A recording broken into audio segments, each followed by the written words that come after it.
You're listening to the Erica and McAfee podcast, a faith-based podcast for Black women and women of color to share stories of grief and loss due to miscarriage, infant loss, stillbirth, with journeys of trying to conceive and infertility. Welcome to episode 23 of the Erica and McAfee podcast. Today's podcast is brought to you by my friends at Audible. Get a free audiobook download and 30-day free trial at www.audibletrial.com/Erica. Can marriage survive the loss of a child? Losing a child is the hardest thing that a couple can go through. In fact, 80% of marriages end in divorce after the loss of a child. For the month of December, we are sharing and highlighting stories of 4 couples and how their marriages not only survived the loss of a child, but continue to thrive. In today's episode, we have the Thompsons. Valencya and Jerrell Thompson are the founders of the Fertility Hope ministry. Valencya Thompson holds a master's and specialist degrees in school psychology, a Bachelor of Science in psychology, and has completed seminary studies. Jerrell Thompson is an engineer by trade with a bachelor's degree in civil engineering. Considering the diverse areas of study joining their female versus male perspectives, they have written a divinely inspired personal testimony that is an informative read that was written to help you heal as you read about their healing process from losing children preterm to birthing healthy children. In our journey to Fertility Hope, Thompson and Thompson candidly share about their experiences of tragedy and triumph on the road to birthing 2 children. This text is written on a down-to-earth level, intertwined with scholarly research, biblical scripture, and medical commentary by Dr. Desiree McCarthy-Keith to encourage others who might find themselves on a similar path. In the frequent words of the authors, they live by the motto of hang in there, keep the faith, don't lose hope, trust God, God has not forgotten. Here are the Thompsons. Thank you, Valencya and Jerrell, for being a part of the podcast. Thank you for having us. Thank you. Well, I'd like to get started with you all telling a little bit about yourselves and what you do. All right. Well, I guess I'll get started because I'm more of the talker. This is Valencya speaking, and I am a writer by trade. I also am a minister. Most of my ministry manifests via social media, but I do preach at brick and mortar churches from time to time as well. And we now do have 2 beautiful children, and because I do a lot of writing from home, I get to be home with our youngest child, our daughter, who is 1 year old. Our son actually just started daycare in March, and he just turned 3 recently. And that sums up my day. Hey, I'm Jerrell, and I'm a civil engineer for the state of Georgia. That's pretty much what I do. All right, fellow engineer, I hear you. All right, so let's go into your lost story. You all can go into as much detail or as little as you want, but just take us back on that journey of you all trying to have children. Sure. I'd say first, we're both born and raised in South Carolina, Black people, and I never thought I would have a problem with trying to have children. I just didn't. To be honest, like the way I'm raised, you're taught to try to avoid having children before the so-called right time. So I never saw that being a part of our future. Mm-hmm. And we did not have any complications with conceiving. So despite hearing what people say, we were told to expect to take a while after we chose to stop using birth control. But actually, very soon after I stopped taking birth control, we were able to conceive a child. So to be honest, I was nervous and kind of terrified because I didn't think we would get pregnant so quickly, in terms of when you think you can try to plan out your life and plan out when you want to have children. But either way, we were pregnant, and, once we got over the initial excitement for me, we're just expecting. We're expecting to welcome a baby into the world. And my first miscarriage occurred at the 6 weeks mark, and I was was home alone. I was home alone that day. And I remember I began spotting, bleeding, to use the definitely more descriptive term. And for any woman who's gone through this, when you call the doctor, they'll tell you, oh, that's normal, that's okay. And they ask you about the brightness of the blood, which I never understood that question, but they tell you if it looks a certain color, then it should be fine. Right. And then they also tell you that if you're not cramping, then you should be fine as well. But if you feel cramping, then you learn after you go through this process a few times that that's not good news. Unfortunately for me, as I mentioned, I was home alone and living in the metro Atlanta community. My husband usually works in the city of Atlanta. It's far away from where we live. So I'm me still thinking nothing of it. I was like, well, let me just get myself to the hospital. And at that time, our OBGYN was far away. Like, she was an hour from our home, which didn't make sense, but it was a family referral. So right. Her hospital was also about that far away as well. So I drove myself there, and my best friend came to meet me there. My cousin talked me through it. And unfortunately, once we got to the emergency room, my husband came later on, I learned that I was, of course, miscarrying my child. And at that early phase, they just check your HCG levels, and they were telling me that they were declining. So that was rough. So we, at the doctor's prompting, we got pregnant again as soon as we could. I believe they tell you to wait 6 weeks, if I'm not mistaken. We conceived again. So for us, we have had 3 confirmed miscarriages, always happening at the 6 to 7 week marks.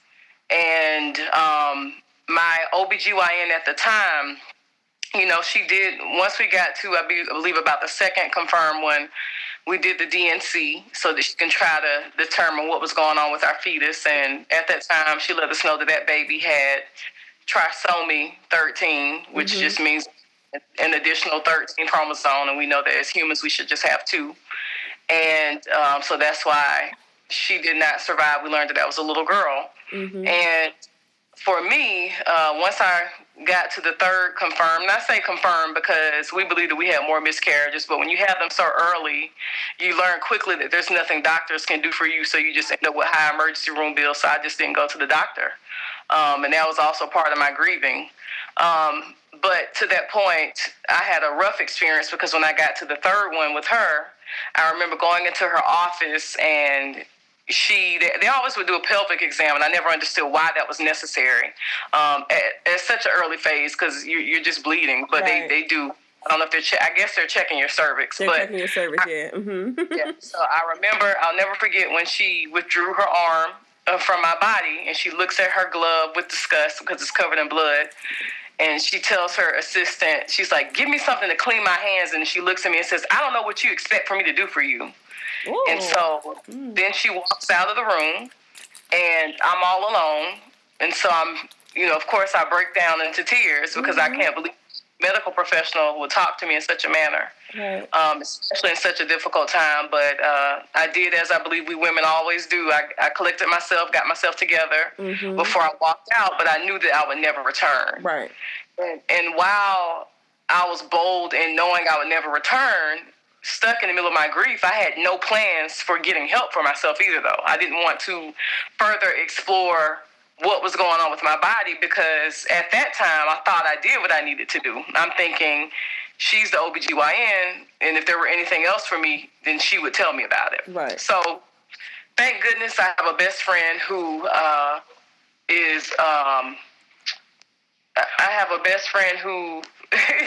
will advocate for me.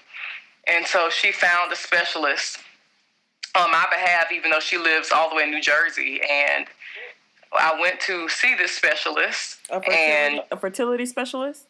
That's correct. I went to see a fertility specialist, and immediately she diagnosed what was going on with my body. And of course, we went to the normal test where they tested me, my husband as well, and they were able to discern what was causing my miscarriages. And I have PCOS, polycystic ovarian syndrome. It's something called antiphospholipid syndrome. Okay. And because she was able to determine that while I was not pregnant, once I learned that I was pregnant, they were able to give me interventions to help my baby survive. And I also learned that a specialist would see you sooner than a regular OBGYN would. Once they knew what was going on with your body, they could see me sooner, and then they would quickly be able to intervene. So after you saw a specialist, were you given a green light to go ahead and try again? I was. I will say that with PCOS, they have different antibiotics that they recommend to you. One, metformin, and to me it was too harsh. Like my stomach couldn't handle it, so I took like one pill, and I was like, I'm not taking this. So as I mentioned before, we never had a problem with conception. So we got pregnant very soon after we had our initial appointment with the specialist, and that's when for me they would do blood thinners. So I would inject Lovenox into my womb every day while I was pregnant. I would also take a baby aspirin. And in the very beginning, I would do progesterone before the baby would produce their own. You got pregnant, where you carried that baby all the way through to full term? I did. Okay. I did. That was my son, Justice. So Justice, all the way full term. The only complication I had during that pregnancy is for some odd reason, I lost 13 pounds in 1 week. Oh, wow. Yeah, so as you can imagine, that was scary. That was 13 pounds in 1 week. And I was sent to see a gastroenterologist. And I just began to like drink Slim Fast because of the nutrients, because I couldn't eat regular food. Just wanted that for some reason versus Ensure. And after I got through that little hump, they may have given me some medication. I don't recall what it may have been. That was it. I did have to deliver both of my babies via cesarean section, and that's mostly due to my doctor's concerns about the antiphospholipid syndrome, which is a clotting disorder. So I didn't know this. So you found all that out when you went to the fertility specialist, that you had PCOS, and then you had this clotting syndrome as well? That's exactly right. Wow. That's right. I had no news of this until my friend found the specialist for me. How was that journey with your rainbow baby? Once you were given a green light and you were able to get pregnant, did you have any anxiety or fears or any doubts throughout that pregnancy?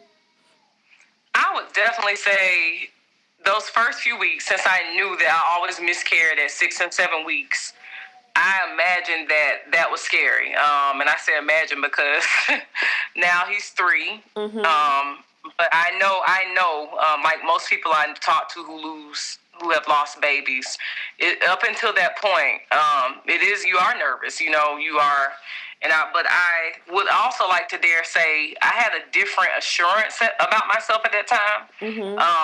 As a woman of faith, I stopped with we're told in our society you shouldn't tell people about your pregnancy until you make it out of the first trimester. Right. And so I switched from that. Like I actually would tell people who I knew would pray. So I had a small group of people who were prayer warriors, who I would call baby warriors, who I would have to pray on our behalf. And whenever I didn't feel strong enough to pray for myself, I would reach out to them to pray for me. So I definitely had a new confidence. I had a new confidence in my pregnancy. I'm sure me having a specialist who was confident about what was going on with my body and was supportive also aided in that. I also like to make a note to say that I was at my first year in seminary. Oh, okay. And I think that matters. I think that matters about where I was in my faith, as well as... The holiday season is here, and there's no need to go anywhere else to shop for your sister-in-law's lost mom, dad, or family member.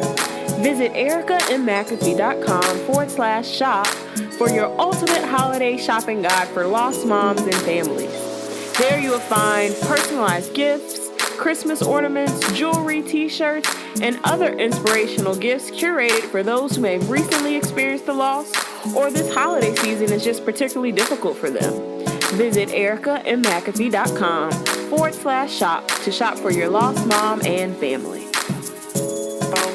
Did you all go through any grief or marital counseling after your losses, your miscarriages? We went to one counseling session, and we just went to a general practitioner counselor. And I don't even think we knew. I don't recall if we had a label for why we were going. I believe, because I'm a proponent for counseling. I believe I said, I think we should go do this. But Jerrell, what do you recall about why we went to counseling at that time? He said he doesn't remember. We only went one time. He said he don't remember.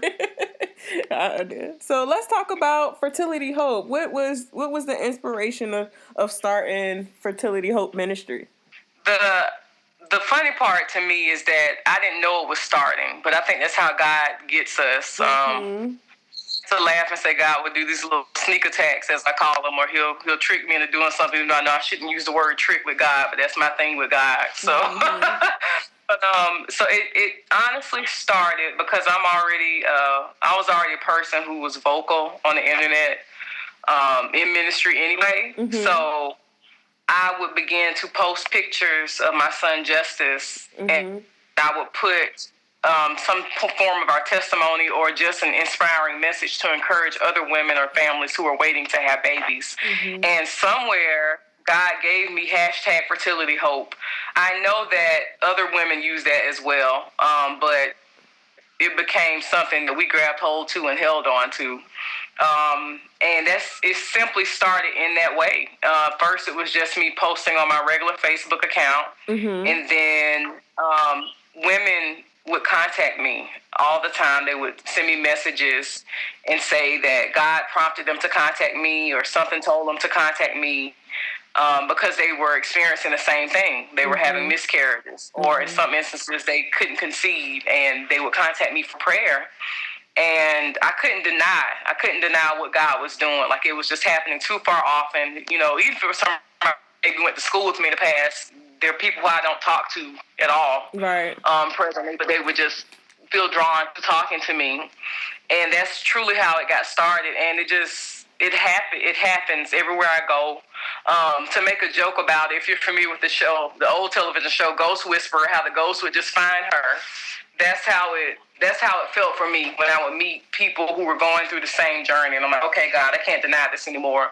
So that praying behind the scenes, praying in the background, and then it became, okay, I believe one of my best friends suggested that I start the actual Instagram page for it. Okay. And that's where we began to tell more of the testimony and these little snippets of captions with pictures of our babies and us interacting with our babies. Jerrell, this is for you. So what is the one thing you learned the most about your relationship after your miscarriages? Just to stay strong within our faith and keep a tight bond, and kind of just trusting God that, that we would be able to bear kids one day. Just focus on us and kind of don't listen to the outside noise. So how about you, Valencya? What's the one thing you learned the most about your relationship after your miscarriages? I don't know how it will sound, but I learned that my husband was here to stay. Despite how my marriage is at face value, I already knew that I had a good husband. But let's just be honest, we live in a society where you see marriages not working out. You see that all the time. And I've seen it in my own family growing up a lot. So I've always prayed to have a marriage that would be strong with a bond that would last. But because of the world we live in, you don't know. So when I saw my husband, when I saw him persevering alongside me, because I've unfortunately heard about terrible situations where a spouse would blame the other spouse, or strife would brew in between the couples. And we didn't have that. Like, I don't know how that may sound, but we didn't have that. I never felt like my husband left me to fight this battle alone. So it showed me the strength in our relationship. So what encouraging words can you give to the other couples that are out there who've experienced loss? I'll start with you, Valencya. The encouraging words I give are to, first of all, take care of yourself. Take care of yourselves. know that if you happen to be a person who is a natural giver or natural supporter of others, know that it's okay to take a time out and just pour into yourselves. When you're grieving, you have to take time to grieve. I believe that I thought this, and so many others do too, that you can just skip past grief, or you can mask it with something else or cover it up, and you can't. You have to go through the process. And that's, of course, easier said than done. And that's the first step, is just to see yourselves as you are and love on yourselves and be there for each other. And then above all of that would be, of course, stay connected to God. So many people I know, including myself, your faith can be challenged and tested when you believe that you are somebody who's laboring for God, and you're like, but why is this happening to me? And so only God has the answers that we seek, and there's some things, unfortunately, we will not know, I believe, while we live here on earth. But you have to trust God to be the loving God that He's proclaimed to be, and believe that God truly loves you, and know that if it doesn't look right now, it's not the end. Awesome. So how about you, Jerrell? What encouraging words can you give the other couples who have experienced a loss? To other couples, I would say lift each other up, keep God first, pray every day. I would say just in the midst of, the tragedy and loss, to just find the right specialist. If you unsatisfied with your doctor and the results of the loss, urge to find the right specialist that specialize in miscarriages and different physical conditions that attributes to miscarriages, and just keep God first and keep your bond tight and special between the both of you all, and just look towards brighter days that that you all will have kids with the right physician and care one day. Awesome. So where can we find you all and Fertility Hope on social media? So you can find us on Instagram and Facebook at Fertility Hope. And if you want to catch anything else, you can also look under #Fertility Hope. I would be remiss if I didn't mention, I forgot to mention, that we actually are releasing a book about our testimony on okay. Awesome. Awesome. For those who are interested. Awesome. So will they be able to find all that on your social as well? They will be able to. And they can also go directly to Write the Vision Creative Works, just like the scripture, WriteTheVisionCreativeWorks.com. And underneath the products tab, there's a link to pre-order copies of Our Journey to Fertility Hope. Awesome. And when is the book being released? It's being released November 23rd, which is Thanksgiving Day. Awesome. So by the time this podcast airs, it will be out, and you all go support them and follow them on their social media handles and purchase the book. It's awesome. Thank you all again. Thank you so much, Erica. We pray that this episode was inspirational and a blessing to you. For show notes of today's episode, visit ericaandmcafee.com/podcast episodes. We now have a Facebook group. Please join the Sisters-in-Laws community on Facebook by going to ericaandmcafee.com/community to join in the discussion. This community is for you, the listeners of the Erica and McAfee podcast, and it's for us to dive deeper in discussion of the episodes. We're going to chat with some of the episode guests and discuss questions around grief, loss, marriage, faith, and love. If this group is for you, please visit ericaandmcafee.com/community to join. I am also launching my Trying Again Grief Coaching Service. This is for those who are trying to conceive after a loss and are looking for that emotional and spiritual support going through that journey. I have 3 open slots available for coaching. So if this is of interest to you, please visit ericaandmcafee.com/coaching and sign up for a discovery call with me. I look forward to helping you all through your grief journey and your pregnancy after loss journey.